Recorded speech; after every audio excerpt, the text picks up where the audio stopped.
Got called into a customer's Miele washing machine. She's basically having issues through wash, so sometimes halfway through it's draining, sometimes it's not spinning fully, sometimes it's just not completing a wash. Very common issue with these, so this is what we do to resolve it. So open both of these little plastic parts on either side at lid, unscrew with a torque screwdriver, pull them out so far and then push them back in. That releases a little locking mechanism. Top should lift straight off. Open door up, you can see machine's filthy. It's one of those set it, forget it. She barely does any maintenance, just leaves it and runs a close for it now and again. She said it has been serviced previously, but I think it's been a very long time since that. Take the door seal off as you would on any other washing machine. With the door lock, be very careful with these. It's comical how easy they are to snap. Don't over tighten it or you'll be buying a new one, and as we all Miele parts, they're not cheap to replace. Remove bottom cover, there's 2 screws on either side, either corner down here. Remove all of those, and then all that's left that's holding it is that little bolt. I believe it's a 10mm bolt. Remove that and then pull down on the front panel. It should remove it. You've got access to basically everything you need there. You've got door lock, dispenser tray, alt tubes. Breather pipe is actually round that corner, so we will have to take side off. But while we're here, we can look at sump, anti-flood device, motors there, heating element, pump. We'll be checking all that. Machine's open, we might as well. You can see that's the pipe that we need to clear. Looking at spec sheet, this machine was made in 2003, so it's over 20 years old and I doubt it's ever really been serviced. Customer didn't want to spend any money on parts on it, which is fair enough. I mean, bearings are okay, so it's still got some life left in it, but I wouldn't really be putting parts on it either. To get this side panel off, there's screws all the way up front and all the way up back. Just remove all of those and panel should just literally pull off. That gives us access to our dispenser to tub pipe and then that breather tube that we need to get to. You see that little triangular piece? That's what basically gets blocked up. It's all these pipes around there. Air can't get into the tank properly, which messes with the distribution and pressure switch, can't read it. You can see years that's just been gunked up fabric softener. One of the best tools I carry about on job with me has got to be a wet vac. It helps in 9 out of 10 situations. Here, as you can see, just get it in, remove all that gunk. There's not a lot I can do in regards to this mould. We are taking it apart completely and letting it soak overnight, so just do what I can.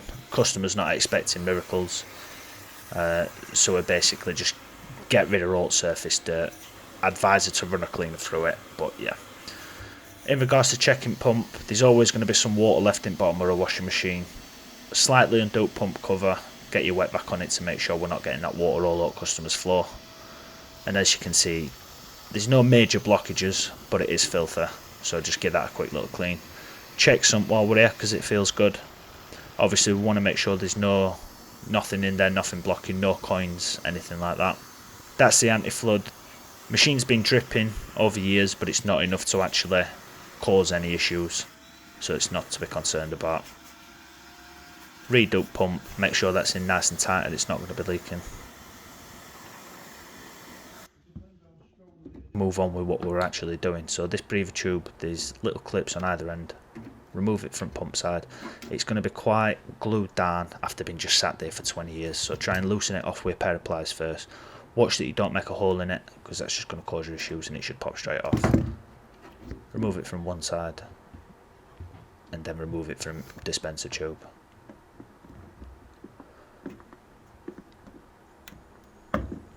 Wipe that off, have a look down, and yeah, as expected, it's just completely blocked up. So you can see that little hole that the air is getting through. The air is getting through, but it's not enough and it just messes with pressure sensor. Pull this off, blow down one end at tube and it should all come out. So once we've got that breather pipe clear, that should be as issue resolved. So basically just work in reverse.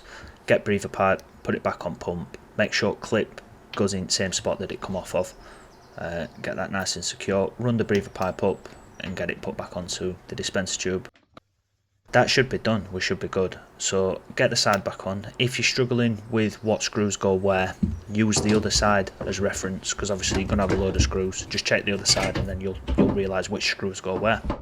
Put front back on, just slides up into position and then hold it into place with this little bolt. Redo door lock, like I say, very carefully. Don't over tighten it because you'll end up breaking it and you will have to order a new one. They're not cheap. Redo door seal, just move all the way around. Easy enough, just end short seals on lip, fold it into place, and then you've got spring clamp. Spring clamp are easier on Miele's than they are on other machines. Make sure it springs at bottom, little bit of force to pull it open and it should slot straight on. This bottom cover just pops back into place. Remember there's 4 screws behind this, 2 at left, 2 at right. Get that in and we should be pretty much good to go. We've got left its lid. Make sure these little recesses go to the back of the machine and those clips just slide into place. So hold it vertically, put those clips into place and then just drop it down. All you've got to do is re-screw those little locking mechanisms and you should be good to go. All that's left to do is function test it. We did this about a month ago for this customer. It's not come back in no recall. As long as you're cleaning everything out alright and checking every component as you go, this should be a pretty easy repair.